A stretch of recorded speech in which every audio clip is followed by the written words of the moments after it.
Bismillahirrahmanirrahim. Assalamualaikum warahmatullahi wabarakatuh. Perkenalkan, nama saya Ara Abdul Rahman dengan NIM 12220808001. Saya dari kelas 3A. Di sini saya akan membahas dari hasil tugas yang telah saya buat dari video yang menjelaskan seputar kesalahan logika atau kesalahan berpikir dan juga overthinking. Yang pertama, kita mulai dari salah fokus. Nah, untuk salah fokus ini terjadi ketika argumen atau tanggapan yang kita buat tidak menyasar inti dari topik argumen, tapi hal lain yang sebetulnya tidak relevan. Kesalahan ini biasanya terjadi jika kita tidak objektif dan membiarkan perasaan atau asumsi pribadi mempengaruhi proses berpikir. Nah, selanjutnya itu ada macam-macam kesalahan logika yang termasuk ke dalam kategori salah fokus. Nah, di sini tuh ada 4. Yang pertama ada hominem atau salah fokus terhadap seseorang. Terus yang kedua ada fokus pada hal-hal yang tidak kita sukai. Dan yang ketiga ada tu quoque atau fokus terhadap pembuat argumen yang tidak sesuai dengan si argumennya. Dan yang keempat atau yang terakhir ada fokus ke pendapat mayoritas. Oke, kita ke materi selanjutnya. Kemudian ada lompatan logika. Nah, dari lompatan logika ini seringkali terjadi juga saat seseorang terburu-buru mengambil kesimpulan tanpa premis yang cukup. Kemudian dalam lompatan logika ini ada jenis-jenis kesalahan. Yang pertama itu ada menganggap karena A terjadi sebelum B, maka A pasti menyebabkan B. Terus yang kedua, membesar-besarkan dampak. Yang ketiga, menyodorkan dilema palsu. Dan yang keempat, menggunakan ketidaktahuan sebagai penjelasan. Nah, untuk menyikapi berita secara kritis, kita ini harus gitu sebagai pembaca yang kritis, kita harus menerapkan prinsip teliti sebelum percaya dan teliti sebelum sebar. Kemudian langkah-langkah yang dapat kita lakukan agar yakin apakah sebuah berita bisa dipercaya atau tidak. Yang pertama yaitu periksa reaksi emosional kita setelah membaca sebuah berita.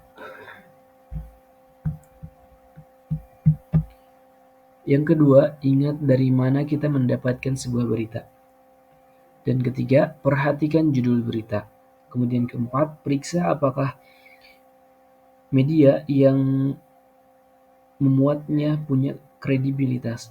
Dan yang kelima, waspadai waktu penayangan sebuah berita. Dan yang keenam, waspadai kutipan dalam sebuah berita.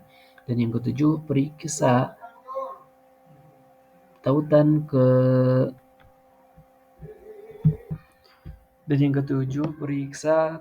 ke sumber lain dalam sebuah berita online. Dan yang kedelapan, cermati foto atau gambar yang dipakai oleh sebuah media.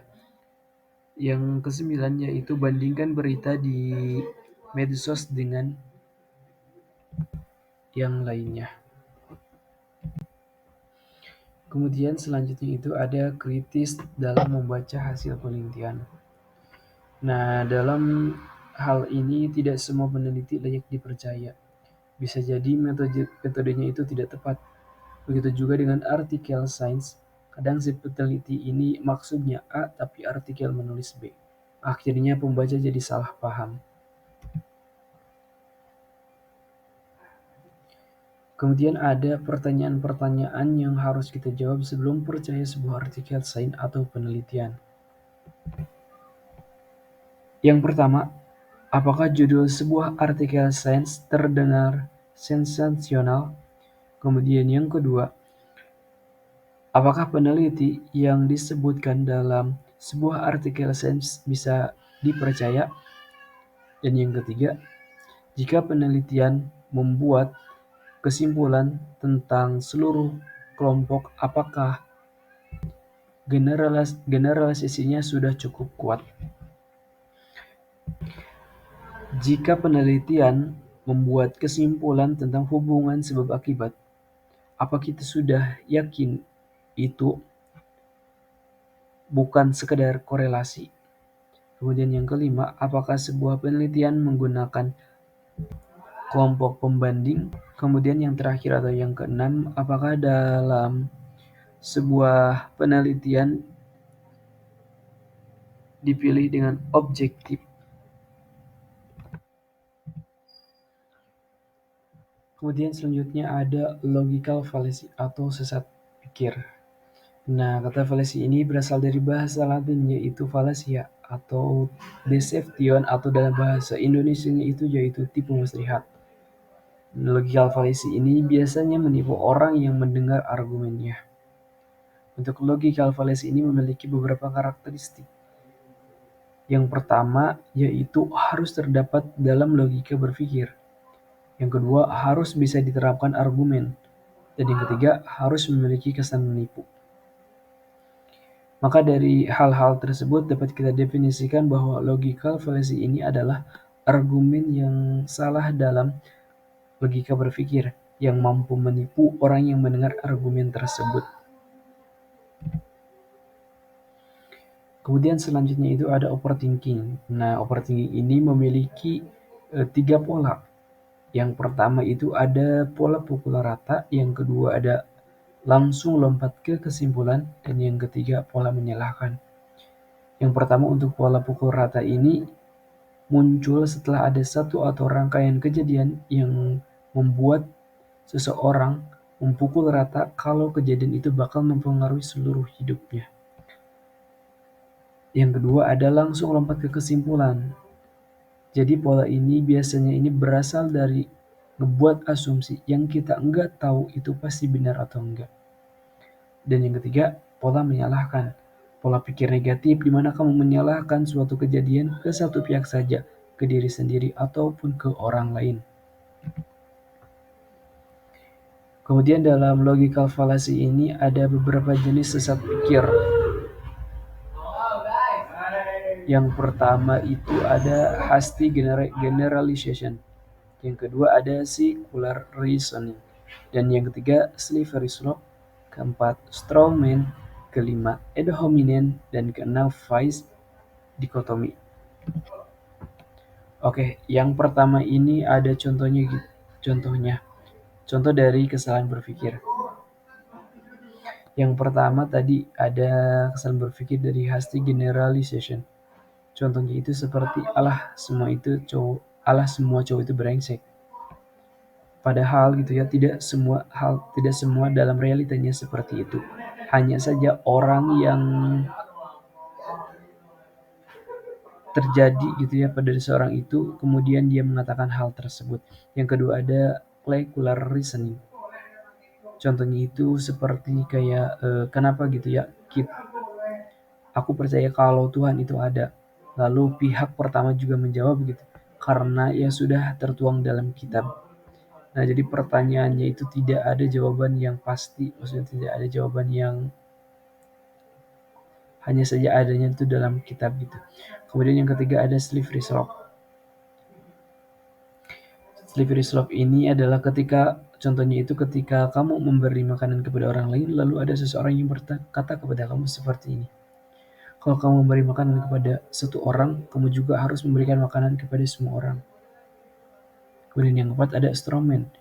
Nah, contoh dari straw man ini adalah ketika sedang ada lomba debat antar kelas di sekolah kamu dengan tema pemerintahan.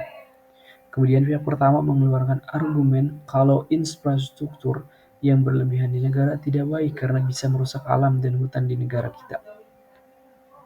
Kemudian pihak kedua langsung menyimpulkan kalau pihak pertama enggak suka dengan pemerintahan sekarang.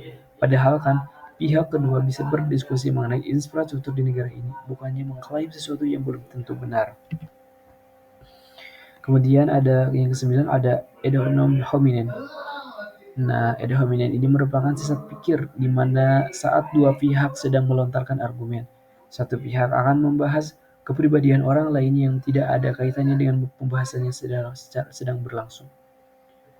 Hal ini tentunya sama seperti halnya, contohnya itu seperti aku sebutkan di atas itu tadi, saat seorang jomblo yang menasihati orang yang sedang pacaran mengenai posesif, tapi orang tersebut nggak terima dinasihati oleh orang yang jomblo.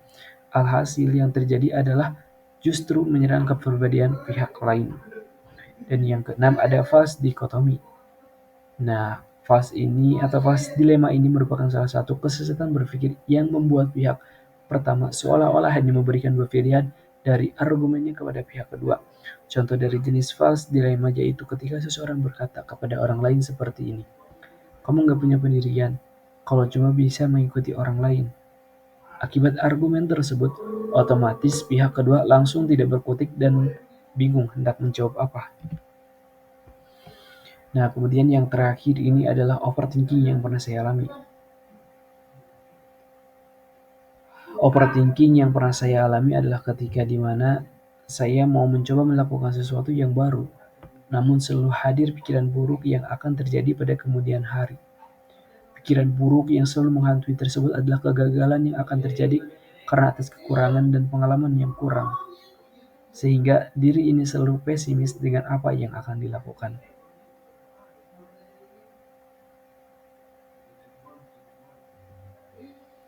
Itu saja penjelasan yang dapat saya sampaikan, kurang lebihnya saya mohon maaf.